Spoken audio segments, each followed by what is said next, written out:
হরে কৃষ্ণ। আজ আমি অপরা একাদশীর মাহাত্ম্য বর্ণনা করব। মহারাজ যুধিষ্ঠির ভগবানকে জিজ্ঞেস করলেন জ্যৈষ্ঠ মাসের কৃষ্ণপক্ষিয়া একাদশীর নাম কি এবং তার মাহাত্ম্যই বা কি, আমি শুনতে ইচ্ছা করি। আপনি অনুগ্রহ করে তা বর্ণনা করুন। শ্রীকৃষ্ণ বললেন, হে মহারাজ, মানুষের মঙ্গলের জন্য আপনি খুব ভালো প্রশ্ন করেছেন। বহু পুণ্য প্রদানকারী, মহাপাপ বিনাশকারী ও পুত্র দানকারী এই একাদশী অপরা নামে খ্যাত। এই ব্রত পালনকারী ব্যক্তি জগতে প্রসিদ্ধি লাভ করে।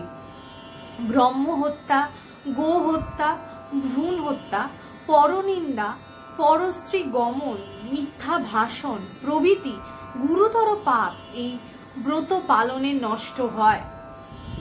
যারা মিথ্যা সাক্ষ্য দান, ওজনে কম বিষয়ে ছলনা করে, শাস্ত্রের মিথ্যা ব্যাখ্যা প্রদান করে, জ্যোতিষের ভুল গণনা করে এবং চিকিৎসায় রত থেকে মিথ্যা ভাষণ দেয়, তারা সকলেই নরক যন্ত্রণা ভোগ করে। এ সমস্ত ব্যক্তিরাও যদি এই ব্রত পালন করে তবে তারা সমস্ত পাপ থেকে মুক্ত হতে পারে। ক্ষত্রিয় যদি স্বধর্ম ত্যাগ করে যুদ্ধক্ষেত্র থেকে পালিয়ে যায় তবে সে ঘোরতর নরকগামী হয়, কিন্তু সেও এই ব্রত পালনে মুক্ত হয়ে স্বর্গগতি লাভ করে। মকর রাশিতে সূর্য অবস্থানকালে মাঘ মাসে প্রয়াগ স্নানে যে ফল লাভ হয়, শিবরাত্রিতে কাশীধামে উপবাস করলে যে পুণ্য হয়, গয়াধামে বিষ্ণুপাদ পদ্মে পিণ্ডদানে যে ফল পাওয়া যায়, সিংহ রাশিতে বৃহস্পতি অবস্থানে গৌতমী নদীতে স্নানে, কুম্ভে কেদারনাথ দর্শনে, বদ্রিকাশ্রম যাত্রায় ও বদ্রীনারায়ণ সেবায়, সূর্য গ্রহণে, কুরুক্ষেত্রে স্নানে, হাতি ঘোড়া স্বর্ণদানে এবং দক্ষিণা সহ যজ্ঞ সম্পাদনে যে ফল লাভ হয়, এই ব্রত পালন করলে সেই একই ফলই অনায়াসে আপনারা পেতে পারেন।